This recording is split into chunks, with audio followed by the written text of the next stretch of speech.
My name is Margot Hayes, and I am 66 years old. What I'm about to tell you changed my life forever. The funeral for my husband Ernest was the quietest day of my existence. There beside his grave, I received a message from an unknown number that sent a chill through me. "I'm alive. That's not me in the casket," I replied, my hands trembling. "Who are you?" The response took my breath away. "I can't say. They're watching. Don't trust our sons." That moment tore my soul in two. My world crumbled when I saw Charles and Henry, my own sons, standing by the casket with strangely calm expressions. Something was wrong. Their tears seemed forced, their hugs as cold as ice. For 42 years, Ernest had been my partner, my refuge, my reason for living. I met him when I was 24 in the small town of Spring Creek. We grew up on the same dusty back roads, sharing modest dreams. I cleaned houses to support my sick mother while Ernest repaired bicycles in a small shop he inherited from his father. We were poor, but we were happy. We had something money couldn't buy: real love. I remember the first time he spoke to me. It was a Tuesday morning. I was walking toward the market in my faded green dress and worn-out shoes. He stepped out of his shop with grease-stained hands and smiled at me with a shyness that made me fall in love with him instantly.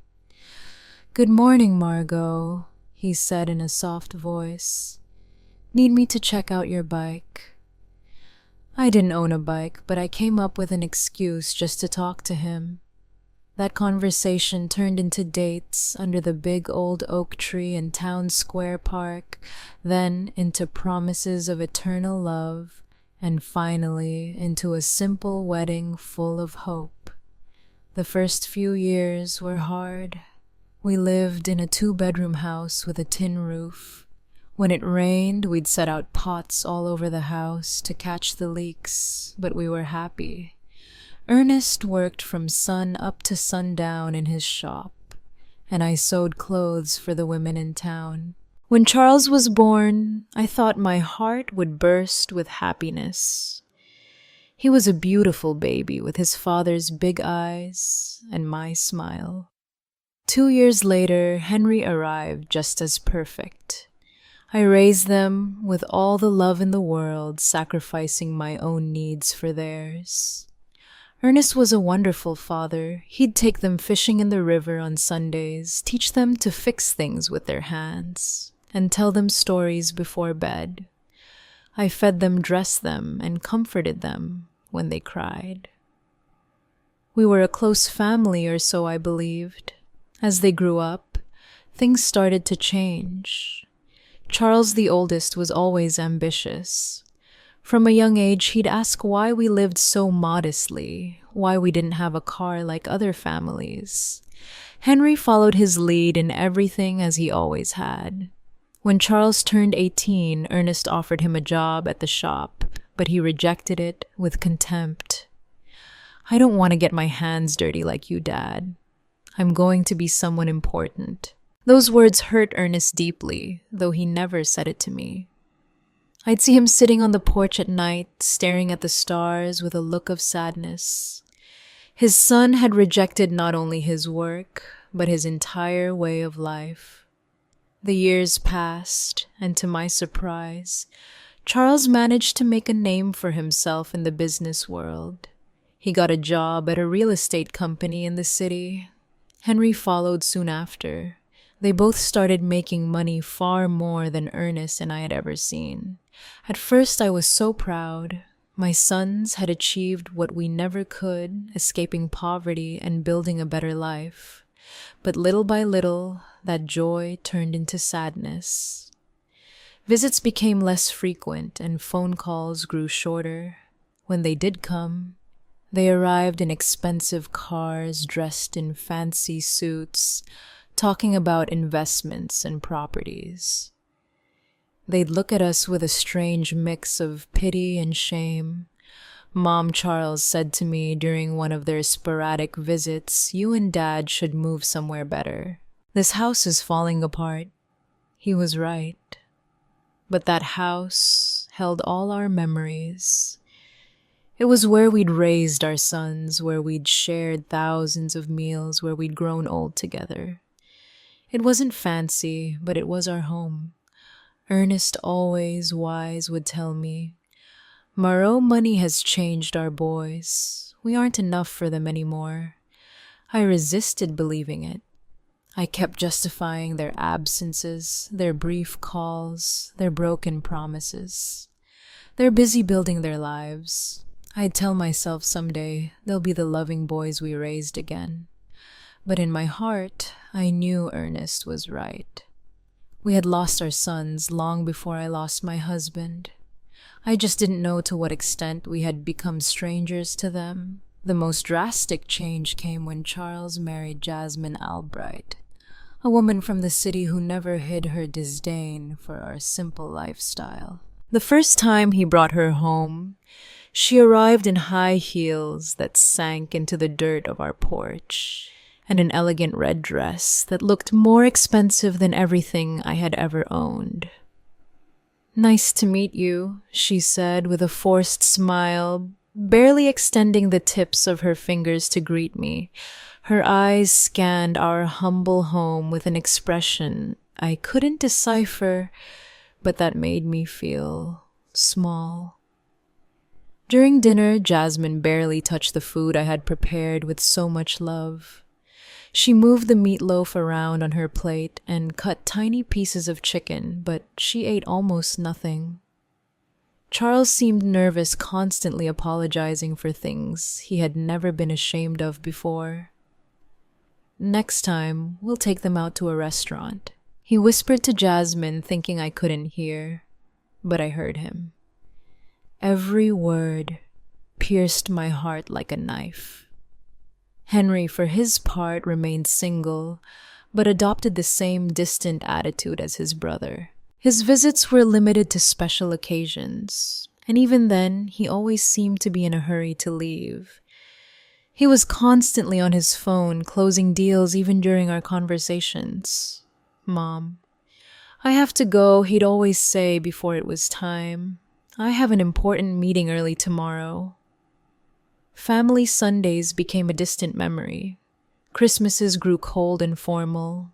My sons would bring expensive gifts we didn't need. They'd stay for 2 or 3 hours, and then leave with evident relief. Ernest and I grew old alone, comforting each other. He continued to work in his shop, though his hands no longer had the same strength. I continued with my sewing, but my eyes weren't the same. We made do with our small income, proud not to ask for anything from our successful sons. "Do you know what the saddest part is?" Margot Ernest said to me one night as we drank coffee on the porch. "It's not that they have money. It's that the money has made them believe we aren't important anymore."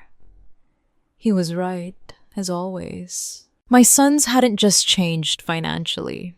They had changed in their hearts. We were no longer their beloved parents. We were an uncomfortable reminder of a past they wanted to forget. Things got worse when Charles bought a $200,000 house in an exclusive neighborhood in the city. Henry did the same soon after investing in a luxury condo that cost $150,000. Suddenly, our sons were owners of fortunes we couldn't even imagine. "You should sell this house and move into a retirement community," Jasmine suggested during one of her rare visits. "There are some very nice places for people your age. You'd be more comfortable." The word community hit me like a slap, a retirement community. After 40 years of building our home, after raising these sons with so much love, they wanted to send us to a home.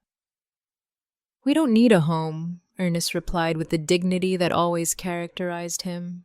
"We're fine here in our house." But I saw the expression on Charles and Henry's faces.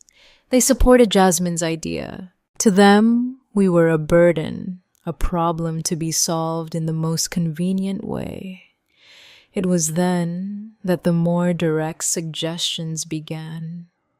Charles arrived one day with papers in his hand, documents he had prepared without consulting us.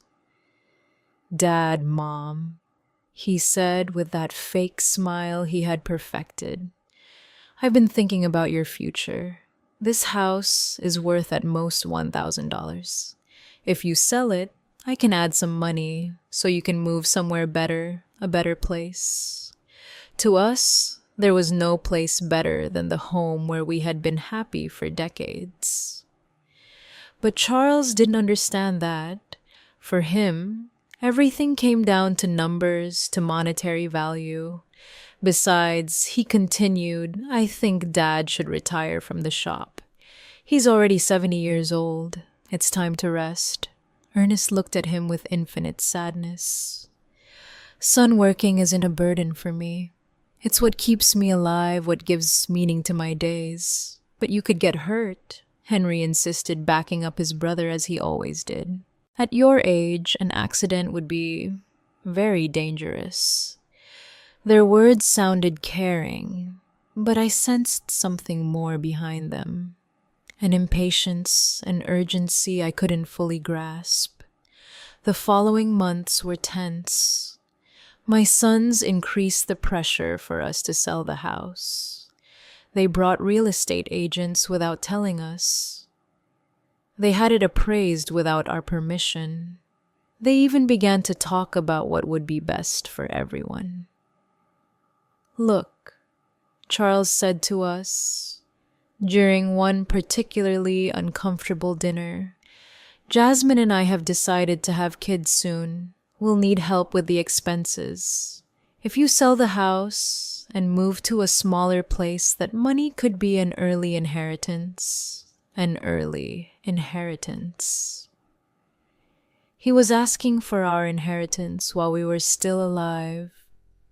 The audacity of the request left me speechless.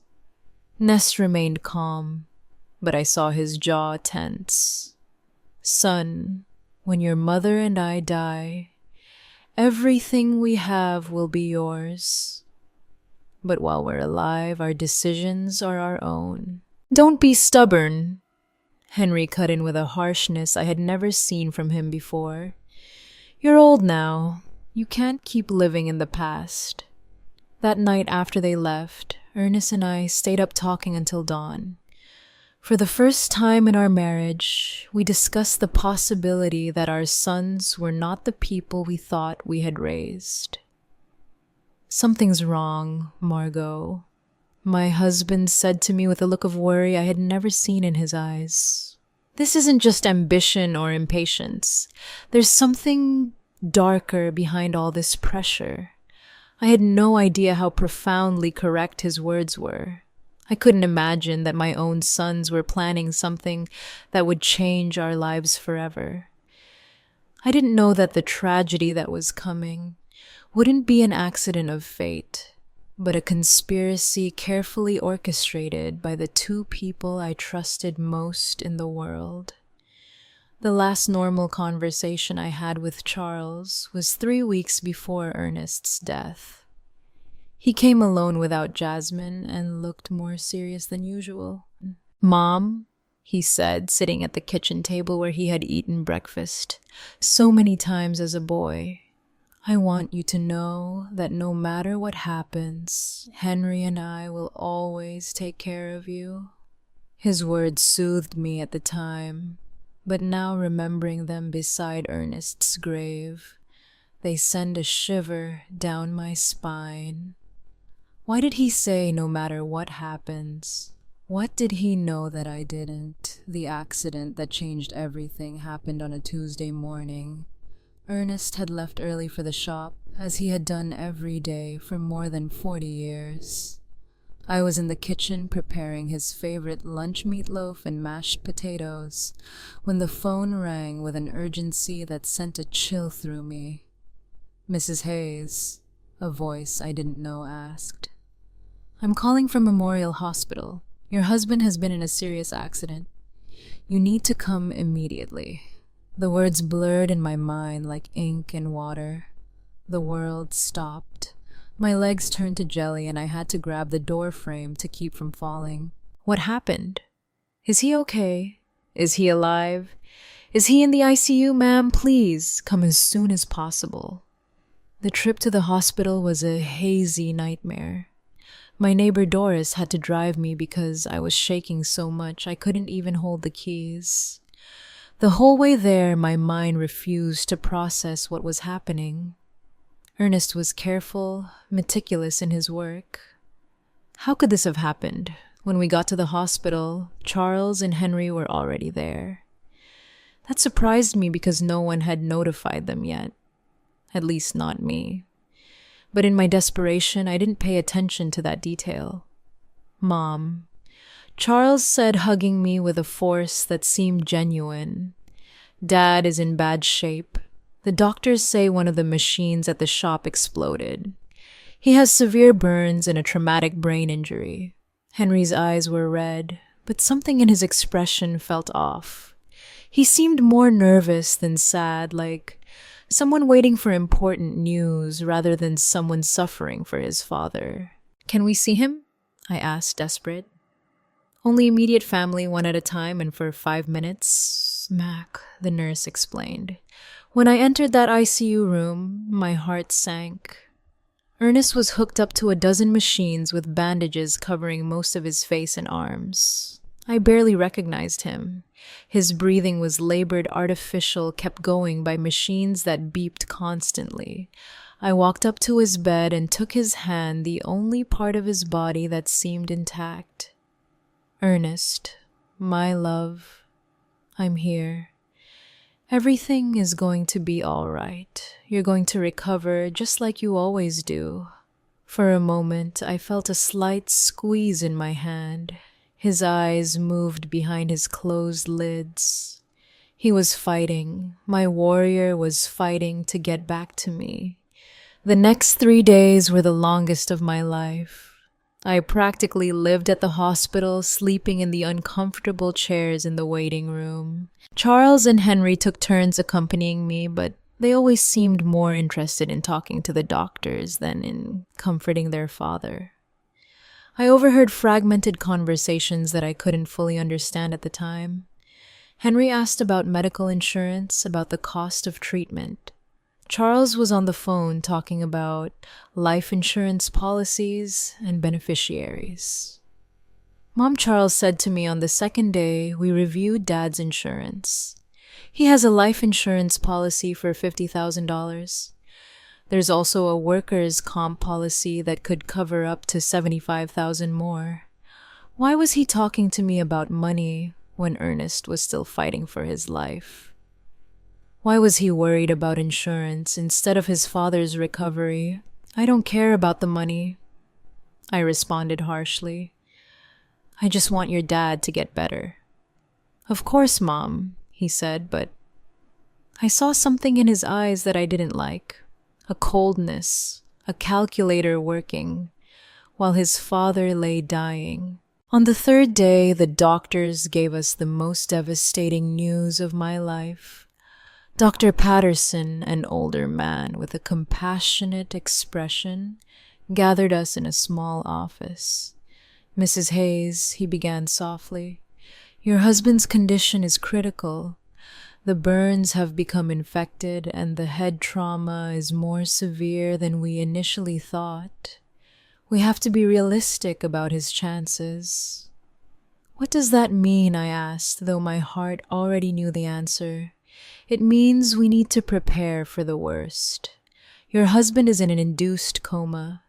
We could keep him alive indefinitely, but his quality of life, well, it's highly unlikely he will ever regain consciousness." My world fell apart around me. 42 years of marriage, an entire life built together. And now they were telling me it was all fading away like smoke. "We want to try everything," I said through sobs.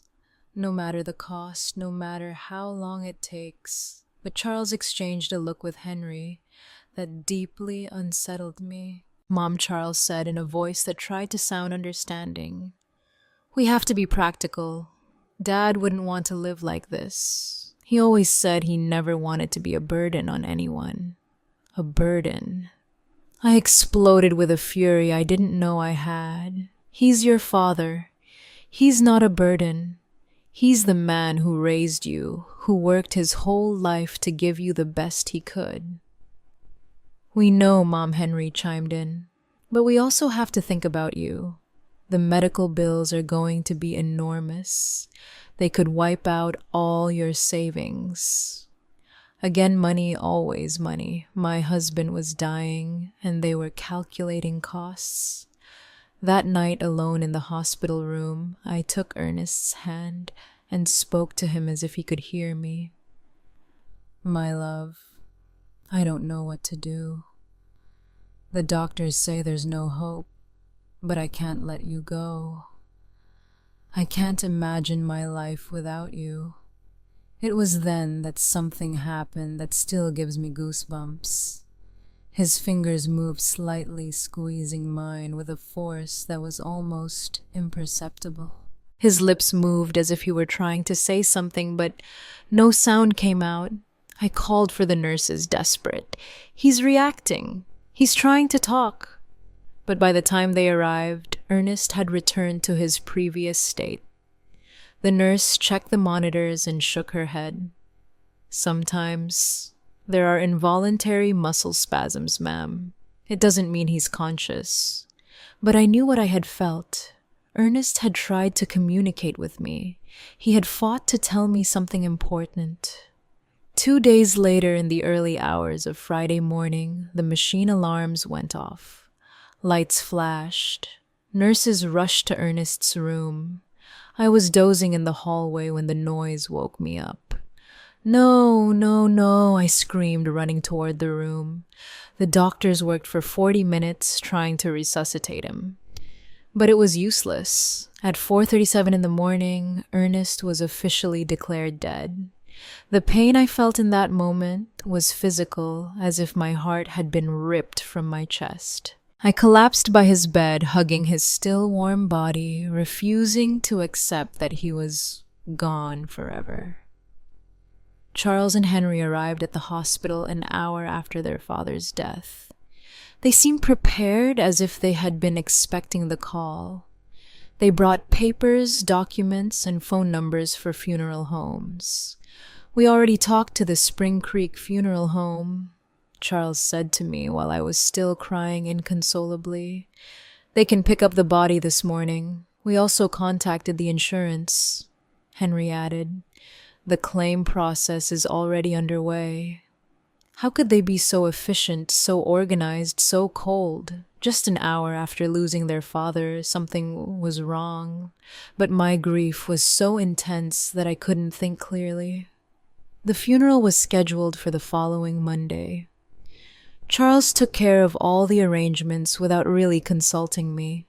He chose the simplest casket, the shortest service, as if he wanted to get it all over with as quickly as possible.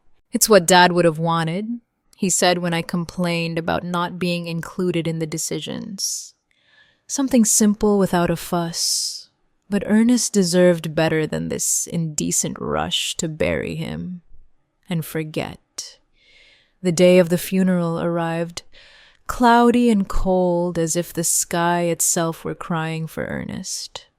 I wore my only black dress, the same one I had worn for my mother's funeral years ago. My hands were shaking so much that Doris had to help me button the small buttons on the back. "Be strong, Margot," my dear friend whispered as she carefully combed my hair. "Ernest would want to see you strong, but I didn't feel strong. I felt empty, like a shell without a soul. 42 years of marriage can't be buried so easily." Every object in the house reminded me of him.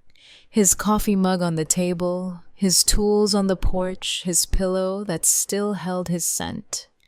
When we got to the cemetery, I was surprised by how few people had attended. I expected to see more of Ernest's co-workers from the shop, more neighbors, more acquaintances, but it was only Charles, Henry, Jasmine, Doris, me, and the pastor.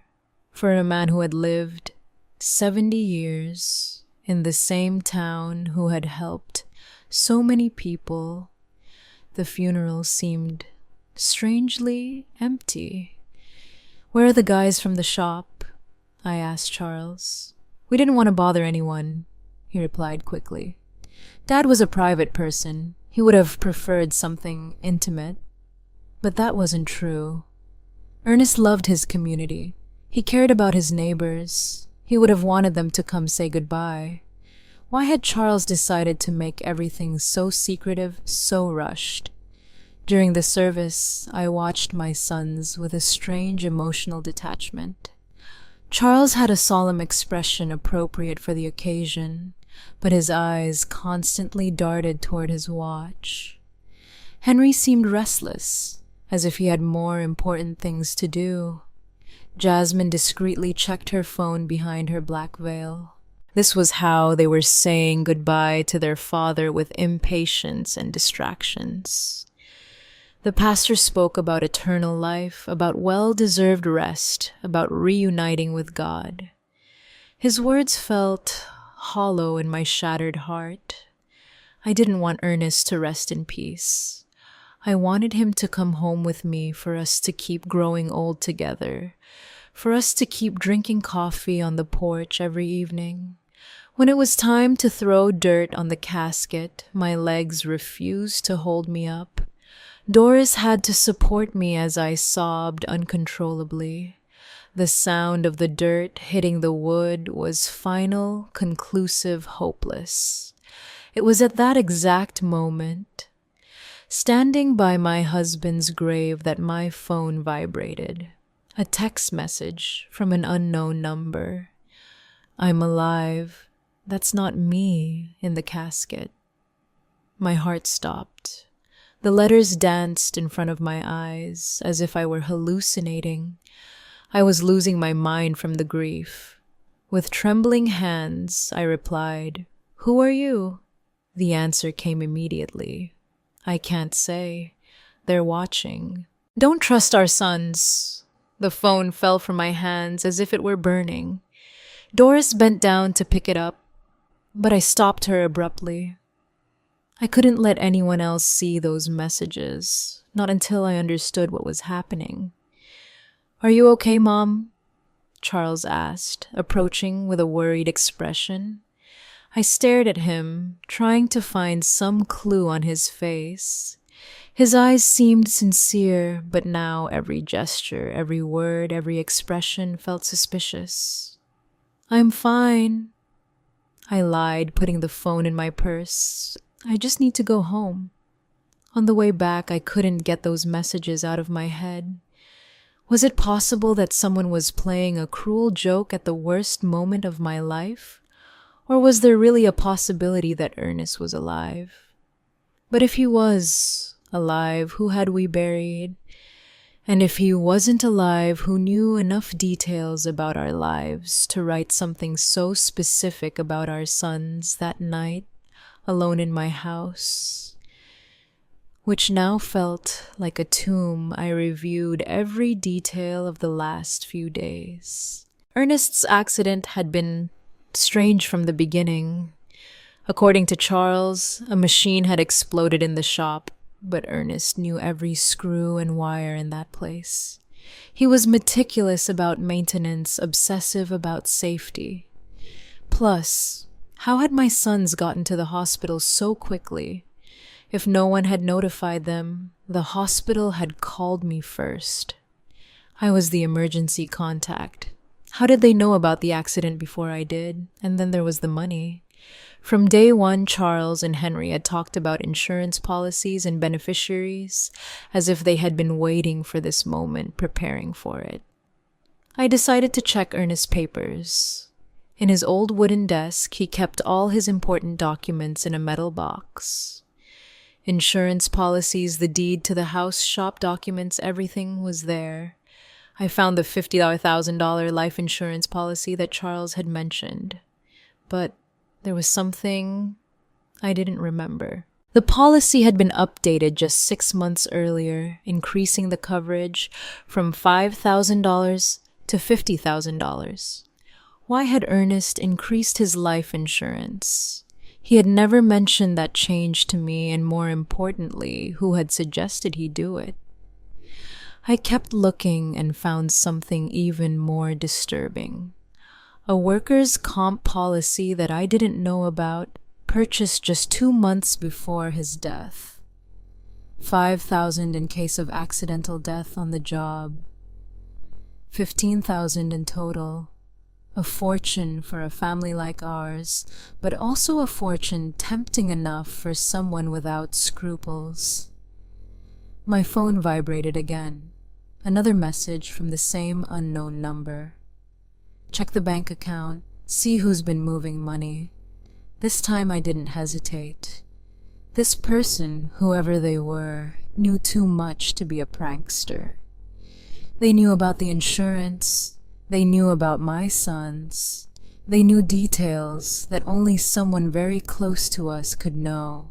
The next day, I went to the bank, where Ernest and I had kept our account for 30 years. Miss Thompson, the manager, who had known us forever, greeted me with sincere condolences. Margot, I'm so sorry about Ernest. He was a good man. Thank you, Mrs. Thompson. I came to check our accounts. I need to understand our financial situation. She showed me the bank statements from the last 6 months. What I saw froze me. Over the past 3 months, large withdrawals had been made from our savings account. $1,000 in January, $3,000 in February, $4,000 in March. Money that I didn't know had been moved. Who authorized these withdrawals? I asked, my voice trembling. Your husband came in person, Mrs. Thompson explained. He said he needed the money for repairs at the shop, but I kept the household accounts. I knew exactly how much money we had and what we spent. Ernest had never mentioned expensive repairs at the shop, and we definitely had never talked about withdrawing thousands of dollars from our savings. Do you have the signatures for those withdrawals? I asked. She showed me the receipts. Indeed, it looked like Ernest's signature, but something about the handwriting seemed off. It was too shaky, too uncertain for his usually firm, clear script. Mrs. Thompson, I asked, with my heart pounding, did he come alone to make these withdrawals, or was someone with him? She thought for a moment. Now that you mention it, I think he came in with one of your sons once or twice. Charles. I think he said he was helping his dad with the paperwork because Ernest had trouble reading documents without his glasses. Charles, my son, had been involved in money withdrawals I didn't know about, using his father's tired eyes as an excuse, but Ernest saw perfectly well with his glasses, which he never took off during the day. That afternoon, as I looked over the bank receipts again and again, I received another message. The insurance was their idea. They convinced Ernest he needed more protection for you. It was a trap. I could no longer deny the evidence piling up in front of me. The mysteriously increased insurance policies, the unauthorized money withdrawals, Charles's presence in transactions I knew nothing about. His suspicious efficiency in organizing the funeral, his coldness during his father's agony. But the question that terrified me was whether they had really planned Ernest's death, how they had done it, and who was sending me these messages. How did this person know so much about what had happened? The following days became a nightmare of doubt and suspicion. Every one of Charles's smiles, every one of Henry's hugs, every word of condolence felt like a mask hiding something sinister. But I needed more proof before I could accept a truth as horrible as the one taking shape in my mind. My phone kept receiving messages from the mysterious number. Go to Ernest's shop. Look in his desk. There are things you didn't see. I decided to go to the shop for the first time since the accident. Charles had said a machine had exploded. But when I got there, I found something completely different from what I expected. The shop was strangely clean, too clean to have been the scene of an explosion. There were no burn marks on the walls, no debris, no signs of the destruction that such a serious accident should have caused. "Where is the machine that exploded?" I asked out loud. I looked all over the shop and found every machine in its place working perfectly. The welder, the compressor, the electric saw, all were intact. What then had been the cause of the accident? In Ernest's desk, I found something that sent a chill through me. A note written in his handwriting dated 3 days before his death. Charles insists I need more insurance. He says it's for Margot. But something doesn't feel right. I don't trust his intentions. Below that note was another. Henry brought me some papers to sign. He says they're to modernize the shop, but I don't understand what it's about. Why all the hurry? My husband had had suspicions. He had intuited the evil intentions of our sons, but he had died before he could tell me. I kept searching and found an envelope sealed with my name on it. I opened it with trembling hands. It was a letter from Ernest. "My dearest Margot, if you are reading this, it means something has happened to me. In recent months, I've noticed strange changes in Charles and Henry. They're too interested in our money and the insurance in us selling the house. Jasmine is putting a lot of pressure on them. Yesterday, Charles told me I should be more concerned about my safety because at my age, any accident could be fatal. I don't know why, but those words sounded like a threat. I love you, Margot. If something happens to me, don't trust anyone blindly, not even our sons." The letter fell from my hands. Ernest had sensed his own death. He had seen the signs that I, blinded by maternal love, had ignored. That night, Charles came to visit me. He arrived with a bottle of wine and a smile that now seemed completely fake. "Mom, I've been thinking about your future," he said, pouring himself a glass without asking if I wanted one. "The insurance money, it's already in process. It'll be $15,000. "How do you know the exact amount?" I asked, finding innocence. "Well, I helped Dad with the insurance paperwork. He wanted to make sure you had enough money to live comfortably." A lie. Ernest had never wanted to increase the insurance. According to his own note, he had been pressured by Charles. "And what do you think I should do with that money?" I asked carefully, watching his reaction. His eyes lit up with a glint that gave me a chill. "You could buy a smaller, cozier house, or even better, move into a nice retirement community where you'd have company and medical care. Henry and I could manage your money to make it go further." "Manage my money? We just want to take care of you, Mom. At your age, it's easy to get scammed or make bad financial decisions. We know about investments, about business. We could triple that amount in a few years. Triple my money or make it disappear into their own pockets. Let me think about it," I said, trying to buy time. "Of course," Jasmine said with her fake sweetness. "But not too long. For your own good." After they left, I sat in my kitchen, shaking with rage and fear. My own sons, my flesh and blood, had not only murdered their father, but now they were planning to steal everything I had left.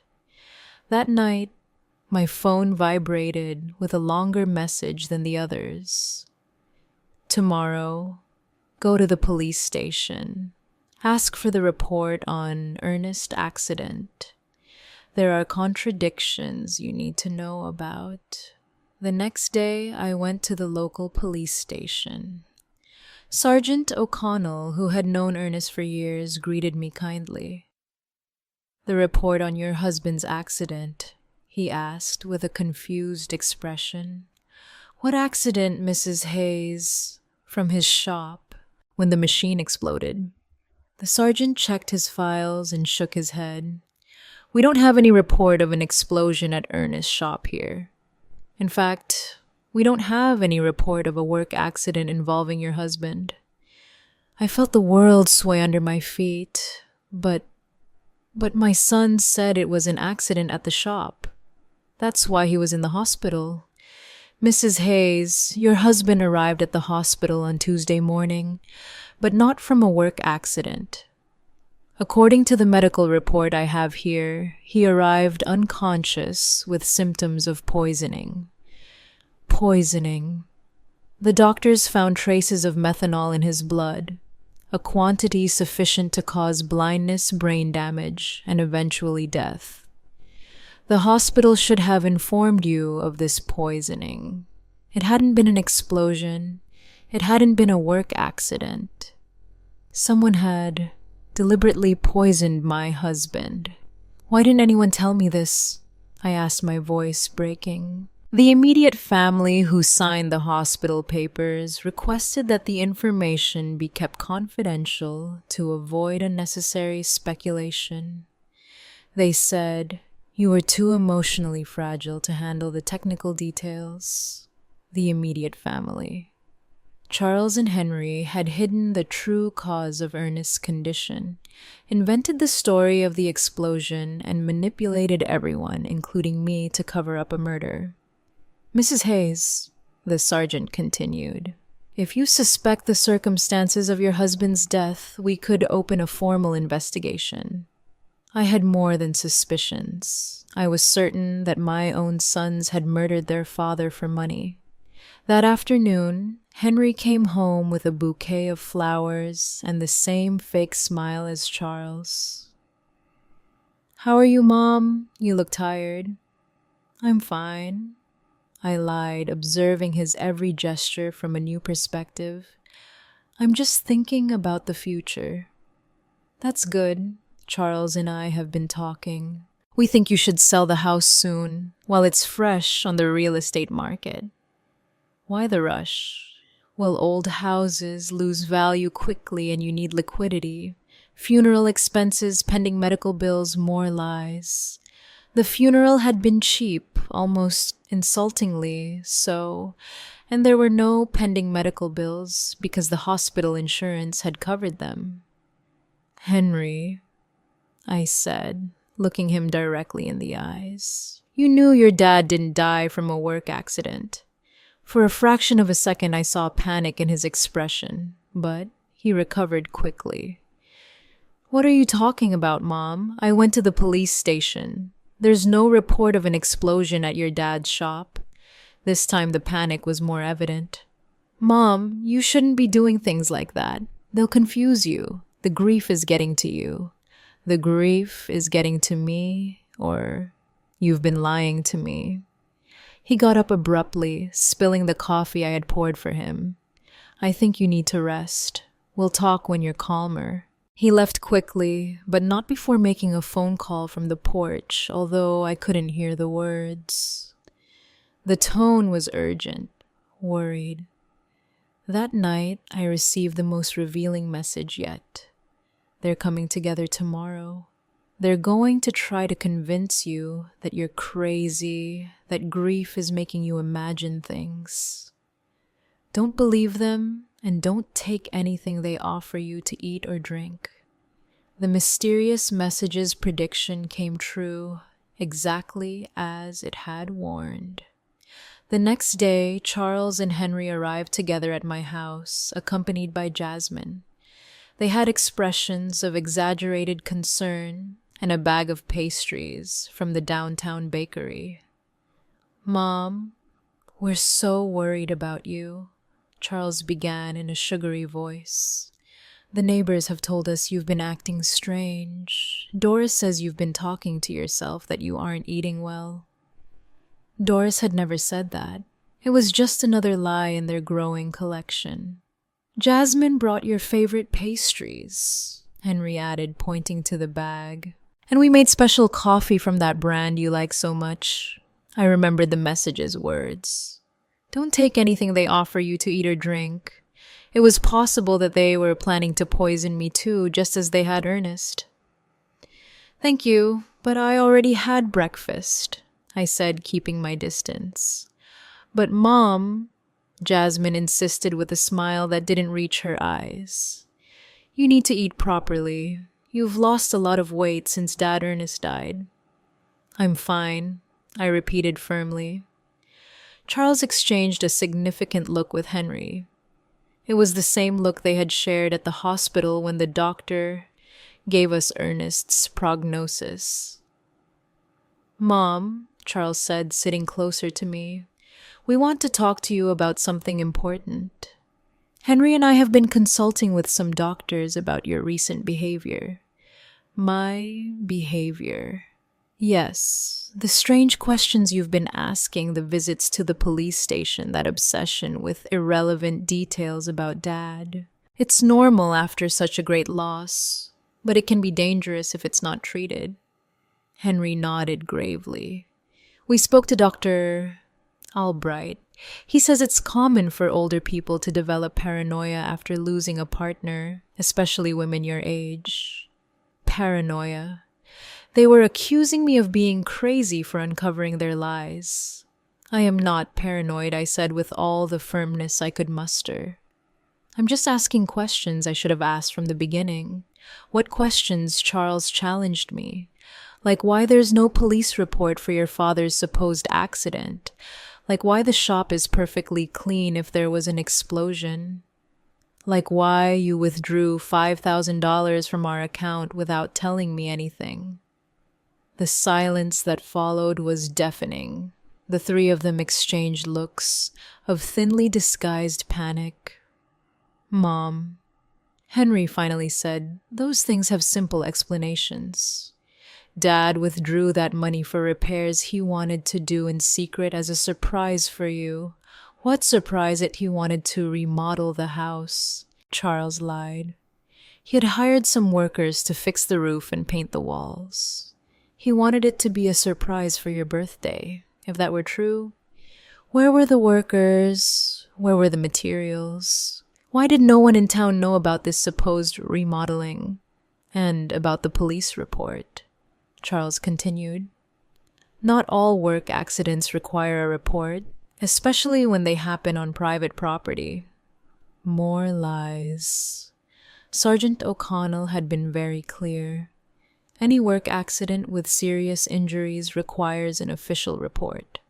Mom Jasmine intervened with a sweet but condescending voice. "We just want to take care of you. That's why we thought it would be best if you moved to a place with specialized medical attention. A home, a specialized care home," Charles corrected, "for people who are going through complicated grief. They have psychologists, nurses, activities to keep you busy." And in the meantime, Henry added, "We can take care of selling the house, managing the insurance money, all those complicated things you shouldn't have to handle in your current state." There it was, the complete plan. Declare me mentally incompetent, put me in a home, and take control of all my money. First, they had murdered Ernest for the insurance money, and now they wanted to steal from me too. "And what if I refuse?" I asked them. "Why would you refuse?" Charles asked with a smile that sent a chill through me. "We just want what's best for you, because this is my house. This is where I built my life with Ernest. This is where I raised you." "Mom," Henry said with an exaggerated sigh, "you can't live in the past forever. Dad is gone. You have to accept it and move on. I have accepted it, but that doesn't mean I'm going to give away my life and my money. The mask of concern began to crack on my sons' faces. Charles got up abruptly. All right, if you won't listen to reason, we'll have to take more drastic measures. What does that mean? It means we can start a legal process to have you declared mentally incompetent. We have witnesses to your erratic behavior. We have testimony from doctors who confirm you're suffering from senile paranoia. Doctors? What doctors? I hadn't spoken to any doctors about my mental state. Dr. Albright already signed a preliminary report, Henry added. He says that based on our descriptions of your behavior, it's likely you need specialized care. A doctor who had never examined me had signed a report about my mental state based only on what my sons had told him. How much had it cost them to buy that false evaluation so you can cooperate voluntarily? Charles continued. Or we can do it legally, but either way, you're going to get the help you need. It was a direct threat. If I didn't hand over my money voluntarily, they would use the legal system to steal it from me. I need time to think about it, I told them, trying to buy time. Of course, Jasmine said with her false sweetness, but not too much time for your own good. After they left, I sat in my kitchen trembling with rage and fear. My own sons, the blood of my blood, had not only murdered their father, but now they were planning to steal everything I had left. That night, my phone vibrated with a message longer than the others. Margot, this is Stephen Callahan, a private investigator. Ernest hired me 3 weeks before he died because he was suspicious of Charles and Henry. They poisoned him with methanol mixed in his breakfast coffee. I have audio evidence of their conversations planning everything. Tomorrow at 3 in the afternoon, go to the corner cafe. Sit at the back table. I'll be there. At last, I would know who had been sending me those messages, and more importantly, I would have the proof I needed to get justice for my husband's death. But I also knew I didn't have much time. Charles and Henry had shown their hand. If I didn't act fast, I'd end up locked in a home while they spent the money that had cost Ernest his life. The war had begun. And even if I was a 66-year-old woman against 2 ruthless men, I had something they didn't. The truth. And the truth, sooner or later, always finds a way to come out. That night, for the first time since Ernest's death, I smiled because I knew my husband had not died in vain. His caution, his instinct, his decision to hire a private investigator was going to allow me to get justice. Charles and Henry had seriously underestimated their mother. They were about to discover that a woman fighting for the memory of her murdered husband is a force more powerful than all their greed combined.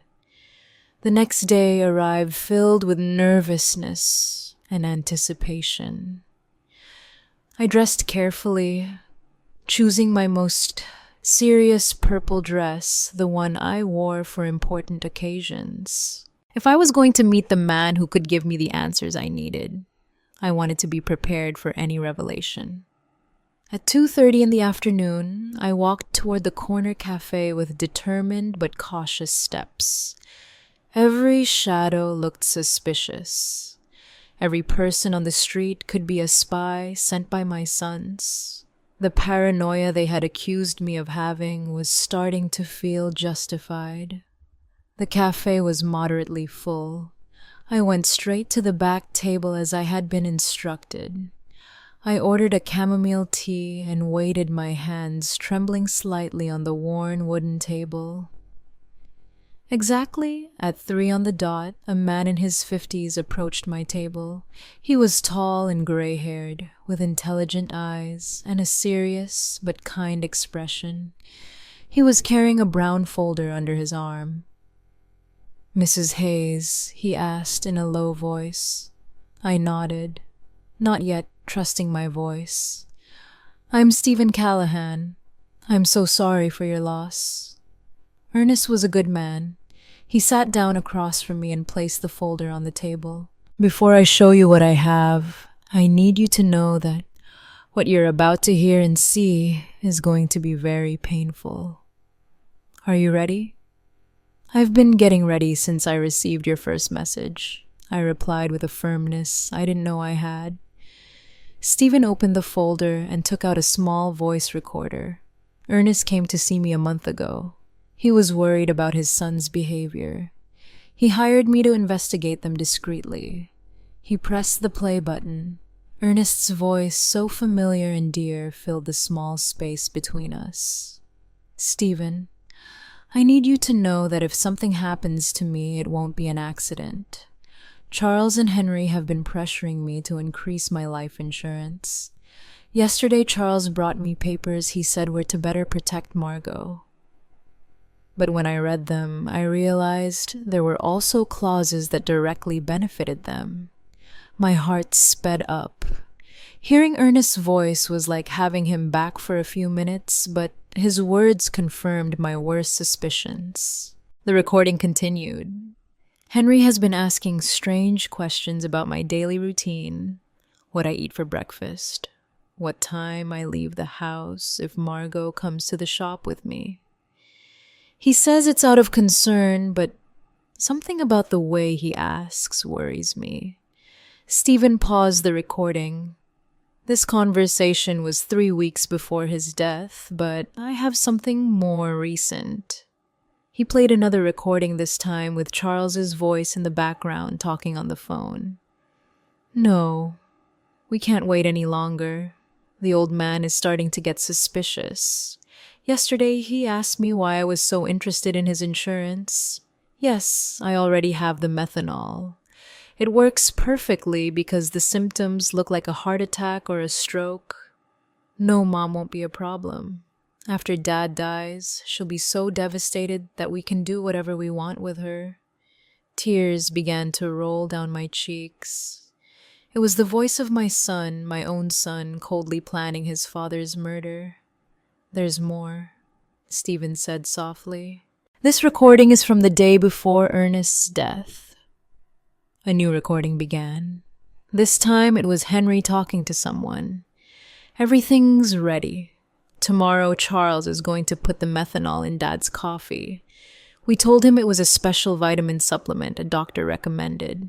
The idiot is going to drink it without suspecting a thing. The symptoms, it'll start with dizziness and confusion, then loss of sight, convulsions, coma. The doctors will think it's a stroke or a heart attack. By the time they realize it's poisoning, it'll be too late." My world completely collapsed.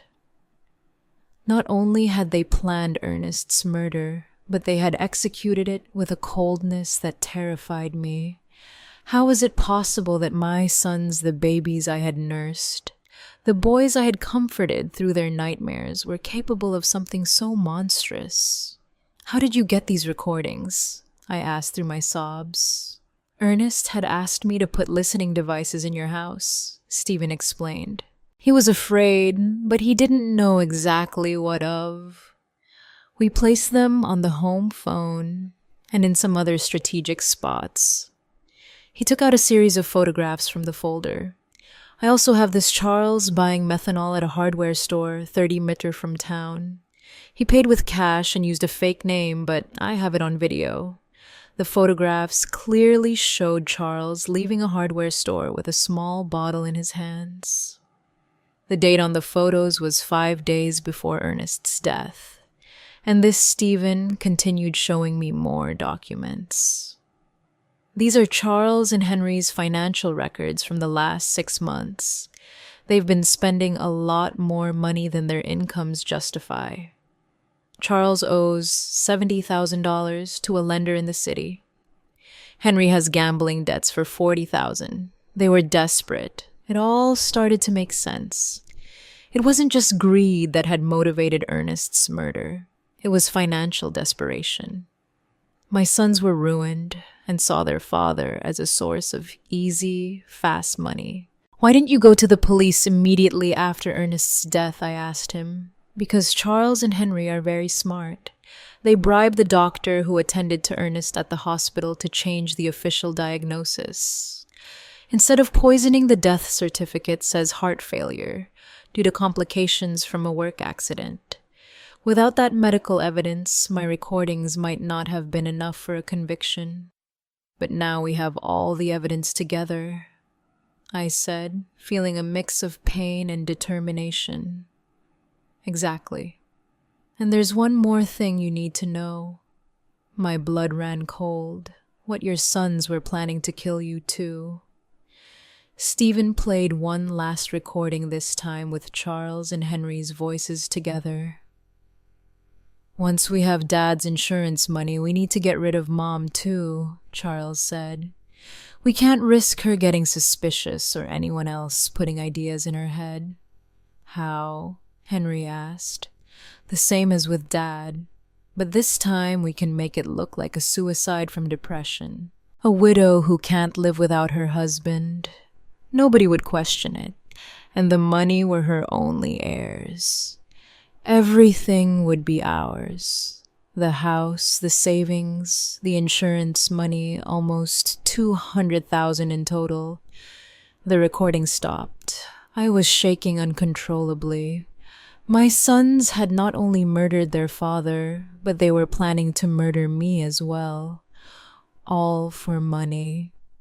"Mrs. Pays," Stephen said gently, "I know this is devastating, but we have enough evidence to make them pay for what they did.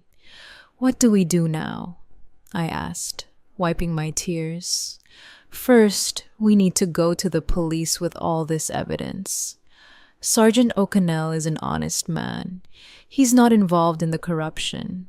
Second, we need to act fast.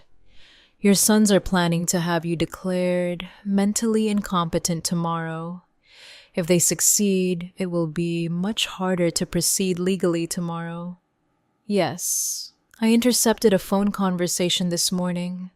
They're meeting with Judge Miller at 10 Moores in the morning to start the mental incapacitation process." I got up from the table with a determination I hadn't felt in weeks. "Then we have to act tonight." "Exactly," Stephen confirmed. "But first, there's one more thing I want to show you." He took one last photograph from the folder. In it, Ernest was leaving a medical clinic I didn't recognize. 3 days before he died, your husband went to get a full medical exam at a clinic in the city. The results show that he was perfectly healthy. There were no signs of heart disease. His blood pressure was normal. Everything was perfect. This definitively proves that his death was caused by poisoning, not by natural health problems. That was the final piece of evidence we needed. Ernest had been a healthy man murdered by his own sons. "Stephen," I said, taking his hand, "thank you for keeping your promise to my husband. Now, let's get justice." That same night, Stephen and I went directly to the police station. Sergeant O'Connell was working the night shift that week, which was perfect for our purposes. When we arrived, it was 8:00 in the evening, and the station was relatively quiet. "Sergeant O'Connell," I said in a firm voice, "I need to file a formal complaint for the murder of my husband, Ernest."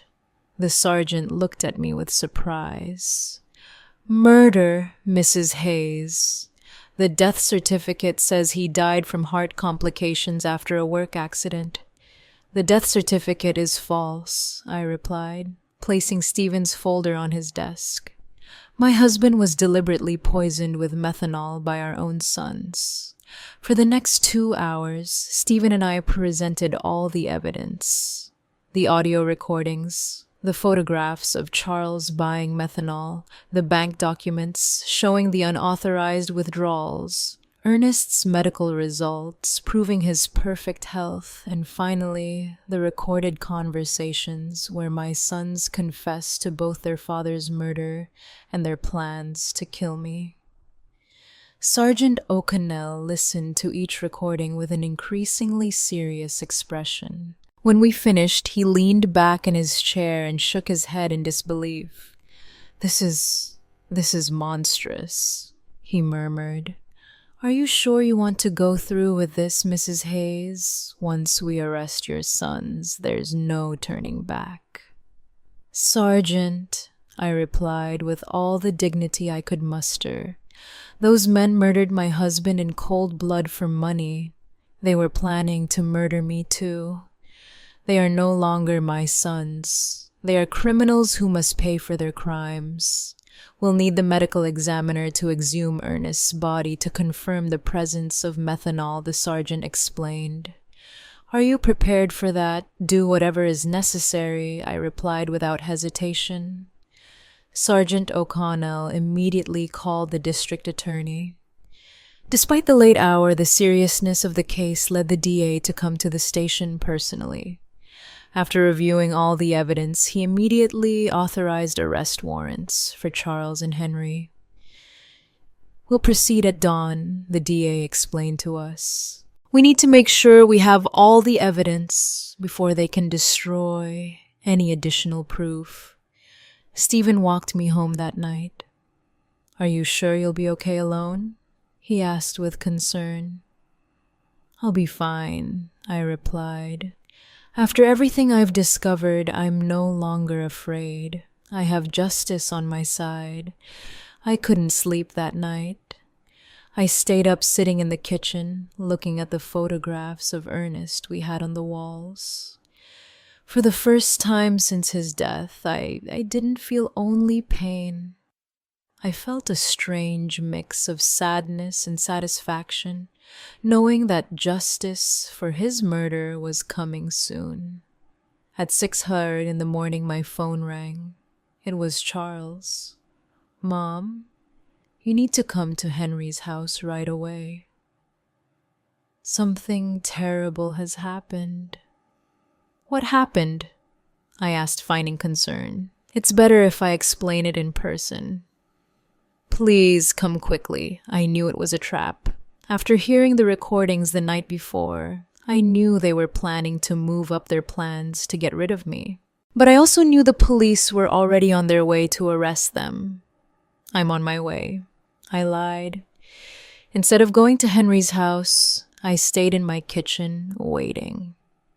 At 7:30 in the morning, I saw from my window as several police cars headed toward my sons' houses in different directions. My phone rang repeatedly for the next hour. First Charles, then Henry, both with increasingly desperate voices asking where I was, but I didn't answer any calls. At 9 in the morning, Sergeant O'Connell knocked on my door. "Mrs. Hayes, we've arrested Charles and Henry. They are in police custody, charged with first-degree murder and conspiracy to commit murder." I felt my legs tremble, but this time it wasn't from fear. It was from relief. "How did they react?" I asked. Charles denied everything at first, but when we played the recordings for him, he collapsed. Henry tried to escape through the back window of his house. We had to chase him for 6 blocks. That afternoon, Jasmine came to see me. She arrived sobbing, pleading completely different from the cold, calculating woman I had known. "Mrs. Hayes, please, you have to drop the charges against Charles. He's not bad. He was just desperate because of his debts. This is my fault too. I pressured him a lot to find money." I looked at her without a trace of compassion. Jasmine, your husband poisoned my husband. He was planning to murder me too. There is no explanation or justification for that. But we're family, she screamed in desperation. Think about what this is going to do to the family. The family died the day you decided to kill Ernest for money. I replied coldly, now please leave my house. 3 days later, the exhumation of Ernest's body was carried out. The lab results confirmed exactly what Stephen had discovered.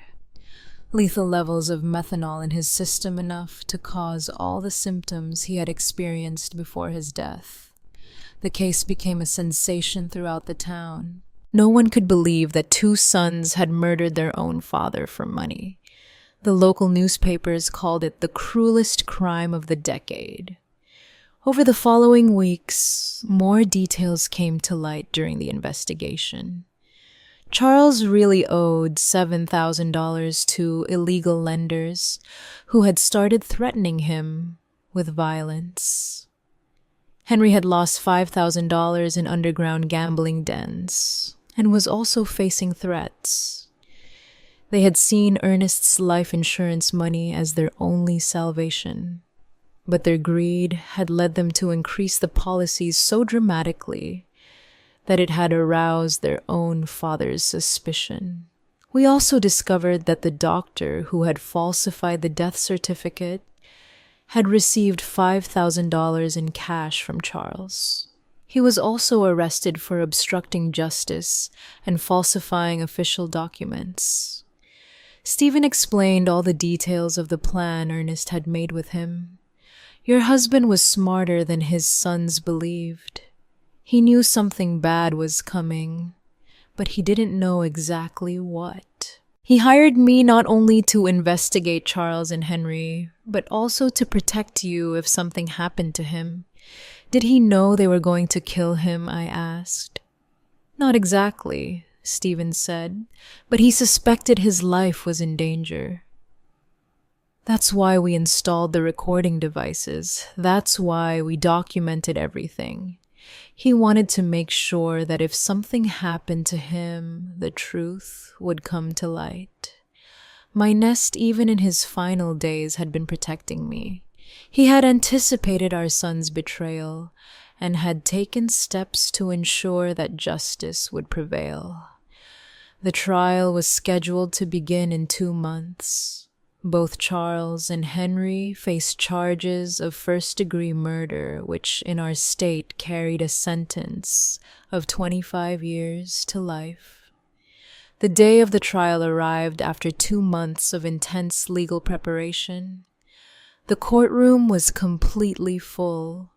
Reporters from several regional newspapers had come to cover what was already known as the case of the killer's sons. The whole town was there. Neighbors, former co-workers of Ernest, even people I barely knew, but who wanted to witness this historic moment of justice. I wore my best black dress, the same one I had worn for our wedding so many years ago, but which now represented mourning and dignity. Stephen accompanied me, sitting by my side throughout the entire process. His presence gave me the strength to face what would be the most difficult day of my life. Charles and Henry entered the courtroom in handcuffs, dressed in orange prison jumpsuits. Seeing my sons like that broke my heart one more time, but I no longer felt pity for them. I only felt a deep sadness for the moral death they had chosen long before they physically murdered their father. The prosecutor presented the case with devastating precision. One by one, the recordings were played for the court. The silence was absolute every time the voices of Charles and Henry were heard coldly planning Ernest's murder. When the prosecutor played the recording, where they planned to kill me too, several people in the audience gasped in horror. One elderly woman got up and left the courtroom, crying. I couldn't blame her. It was difficult to process such cruelty. Ladies and gentlemen of the jury, the prosecutor said during his opening statement, This is not an ordinary case of family greed. This is a case of cold and calculated premeditation where two men decided to murder the father who had raised them with love and sacrifice simply because they needed money to pay off their gambling debts and irresponsible loans. Charles and Henry's lawyers tried to present a defense based on desperate circumstances and external influences, but the evidence was overwhelming. The recordings didn't lie. The bank documents didn't lie. The forensic evidence of the methanol in Ernest's body didn't lie. When it was my turn to testify, I walked to the stand with trembling legs but a clear mind. I had been waiting for this moment for months. Mrs. Hayes, the prosecutor, asked me, "Can you tell us what your relationship was like with your sons before your husband's murder? I thought I had a good relationship with them." I replied, looking directly at Charles and Henry. "I raised them with love. I sacrificed everything for their well-being. Their father worked from sun up to sundown to give them the best we could. I never imagined that love and sacrifice would become the reason for his murder. At any point, did you suspect they could harm your husband? No. That is the most painful part of all this. I trusted them completely. When they told me Ernest had an accident at his shop, I believed them. When they organized the funeral so quickly, I thought they were being efficient in their grief. I never imagined they were covering up a murder." Charles lowered his head during my testimony. Henry looked at me defiantly, but I saw tears in his eyes. Too late for tears. Too late for regret.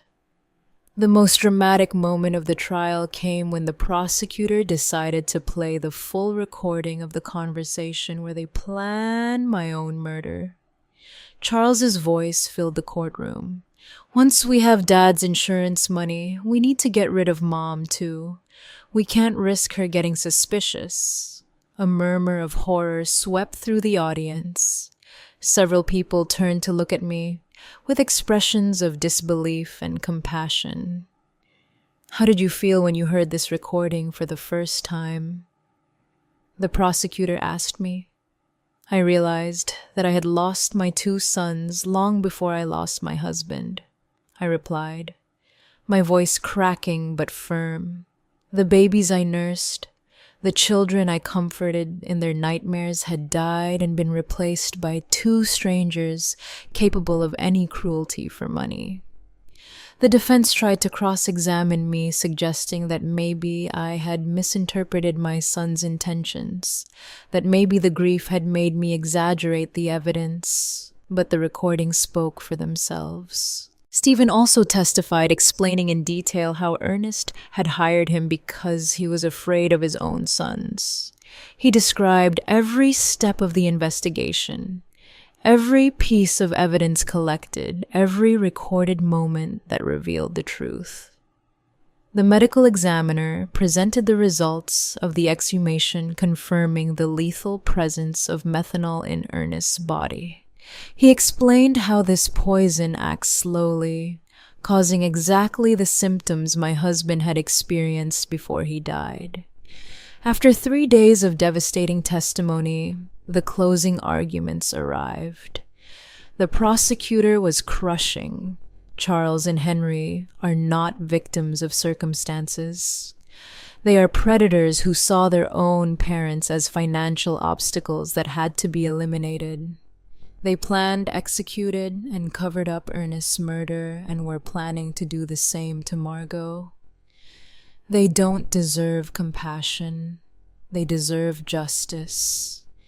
The jury deliberated for 6 hours. When they returned, the silence in the courtroom was absolute. I could hear the beating of my own heart as the judge read the verdict. In the case of the state versus Charles Hayes and Henry Hayes on the charge of first-degree murder of Ernest Hayes, we find the defendants guilty. The courtroom erupted in murmurs and exclamations. Charles collapsed in his chair, finally comprehending the magnitude of what he had done. Henry remained rigid, staring straight ahead with no expression. On the charge of conspiracy to commit murder against Margot Hayes, we find the defendants guilty. The judge proceeded immediately to the sentencing. Charles Hayes and Henry Hayes, for the premeditated murder of your father and the conspiracy to murder your mother. I sentence you to life in prison without the possibility of parole for 30 years.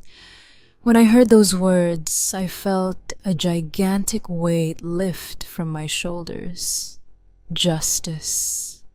Finally, there was justice for Ernest. After the trial, many people came up to hug me and express their support. Doris cried with me, not from sadness, but from relief.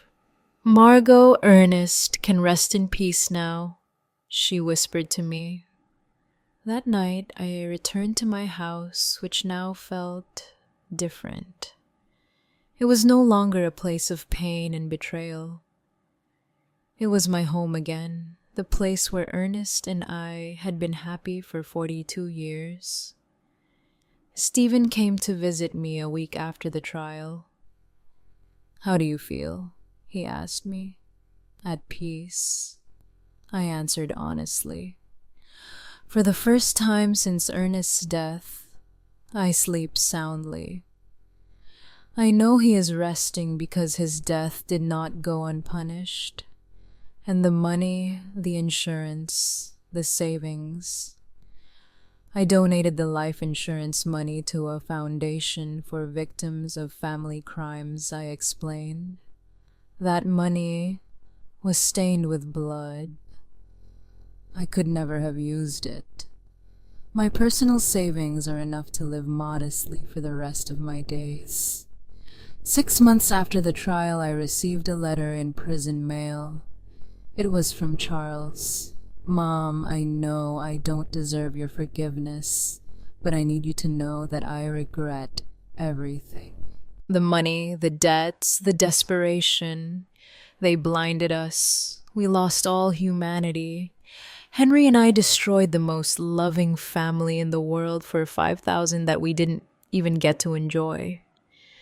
Tomorrow, I will commit suicide in my cell. I can't live with what we did. Take care, Mom. Tell Dad we're sorry we were such bad sons. I didn't arrive in time to prevent his suicide. Charles was found hanging in his cell the next day. Henry, upon learning of his brother's death, suffered a complete nervous breakdown and was transferred to the prison psychiatric hospital. Today, 2 years after the trial, I live peacefully in my small house. I have converted Ernest's shop into a garden where I grow flowers to take to his grave every Sunday. Stephen has become a close friend, visiting me regularly to make sure I'm okay. Sometimes the neighbors ask me if I miss my sons. The answer is complicated. I miss the children they were, but those children died long before Ernest did. The men they became were not my sons. They were strangers who shared my blood, but not my heart. I have learned that true family is not defined by blood, but by love, loyalty, and mutual respect. Ernest was my true family for 42 years. The friends who supported me during the trial are my family now. Justice did not bring Ernest back, but it gave me peace. And on quiet nights, when I sit on the porch where we so often drank coffee together, I swear I can feel his presence, proud of me for being strong enough to do the right thing, even when it meant losing my sons forever. 5 years have passed since that terrible day in the cemetery when I received the first message that changed my life forever. Today, I am 71 years old, and my completely white hair reflects all the storms I have faced and overcome. But my eyes, My dear friend Doris tells me shine with a peace they didn't have before. The house where Ernest and I built our dreams is still my refuge. I have made some improvements with the money I had saved. I painted the walls a soft yellow Nest's favorite color, and I turned his old shop into the most beautiful garden in the neighborhood. Red roses, white carnations, sunflowers that always seek the sun just as he taught me to do during our most difficult years. Stephen Callahan became more than just the investigator who helped me get justice. He became my chosen family. He comes to visit me every Wednesday afternoon and we drink coffee on the porch while he tells me stories about his other cases. He sometimes asks me if I regret reporting my own sons, if it wouldn't have been better to keep the secret and live with the lie. Never, I always answer. The truth hurts, but lies kill the soul. The foundation I established with the life insurance money has become something bigger than I ever imagined. The Ernest Hayes Foundation for Victims of Family Crimes now helps dozens of families every year who have gone through tragedies similar to mine. We have psychologists, lawyers, and private investigators all working so that no other family has to suffer in silence what I suffered. 6 months ago, a 40-year-old woman came to see me. Her name was Eleanor, and she suspected her brother had murdered her mother for the inheritance. Her story was painfully similar to mine. Greedy relatives, pressure to sell properties, strange behavior after the death. The foundation provided her with a private investigator, free legal advice, and psychological support throughout the process.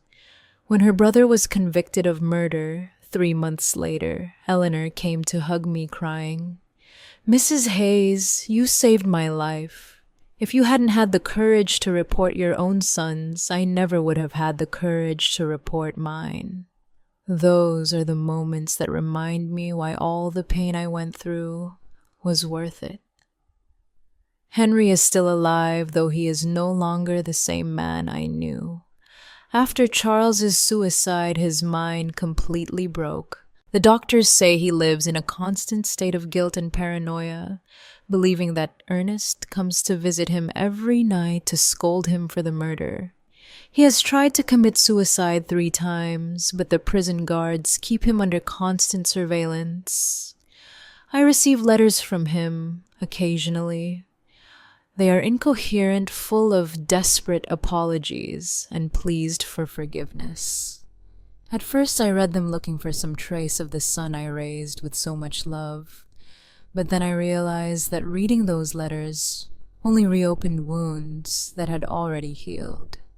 Now I keep them unopened in a shoebox. Maybe someday I'll read them, maybe not. I have the right to protect my peace of mind. Jasmine disappeared from town immediately after the trial. Someone told me she moved to the city and changed her name. I don't blame her. Carrying the last name of a murderer must not be easy. Sometimes I wonder if she knew what Charles was planning, if she was a silent accomplice to Ernest's murder.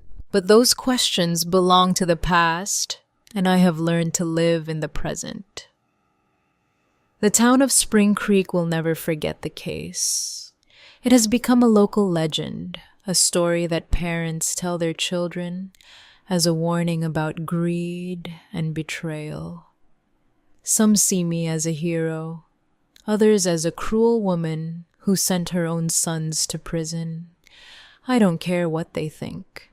I know the truth, and the truth has given me the peace I needed. My health remains surprisingly good for my age.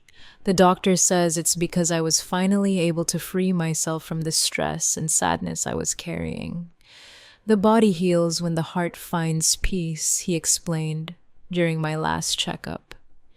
Sunday mornings are my favorite. I cut fresh flowers from my garden and walked to the cemetery to visit Ernest's grave. His headstone now has an inscription that I had engraved after the trial. Ernest Hayes, beloved husband, betrayed father, honorable man. His love was stronger than his death. I tell him everything that has happened during the week. I talk to him about the foundation, about the families we have helped, about the thank you letters I receive from people who found justice thanks to our story.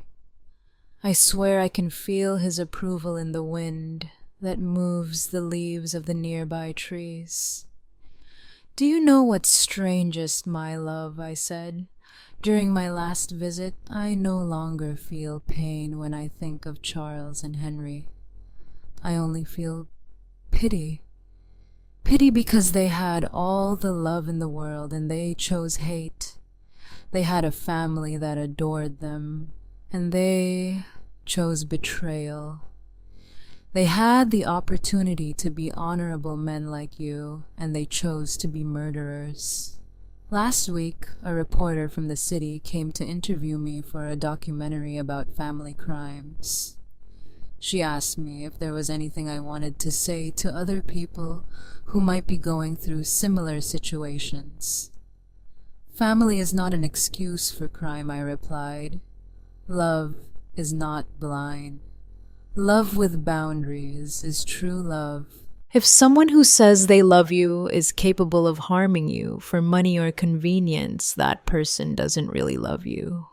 And it is never, ever too late to seek justice, no matter who the culprit is. This year, on the 5th anniversary of Ernest's death, I organized a special ceremony in his memory. More than 200 people came. Neighbors, members of the foundation families. We have helped local authorities. It was beautiful to see how his death, which began as a tragedy, had become a force for good in so many lives. Stephen gave an emotional speech.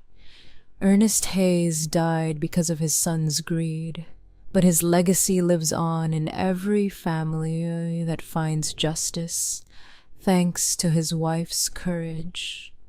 Evil tried to destroy his story, but good turned it into hope for others. At night, before I go to sleep, I sometimes take out the old photographs from when Charles and Henry were children. I see them playing in the yard, hugging their father, laughing with me on past Christmases. I allow myself to cry for those innocent children who once existed before greed completely corrupted them. But I no longer cry for the men they became. Those men chose their destiny. My story ended up being bigger than my personal tragedy. It has become a symbol that justice is possible, even when it comes from the most unexpected sources. A 66-year-old widow proved that truth is more powerful than lies, that true love is stronger than betrayal, and that it is never too late to do the right thing. Tomorrow is his Wednesday, and Stephen will come for coffee as always. I'll make his favorite pastry and tell him about the thank you letters that arrived this week. Afterward, we'll work together in the garden, planting new flowers for spring. Life goes on, more simple but more authentic than before. I have learned that true family is not about shared blood, but about shared values, mutual respect, and a love that never turns into harm. Ernest, wherever you are, I hope you know that I kept the promise I made to you by your grave that terrible day. I found the truth. I sought justice, and I turned our pain into hope for others. Your death was not in vain, my love. Did you like my story? And which city are you listening from? Let's meet in the comments. If you like the story, you can support me by sending a super thanks, so I can keep bringing more stories like this. Thank you so much for your sweet support. I'm looking forward to your comments on the story. On the screen, you can see two new life stories that I highly recommend. There's so much more on my channel. Don't forget to subscribe. See you in the next life story.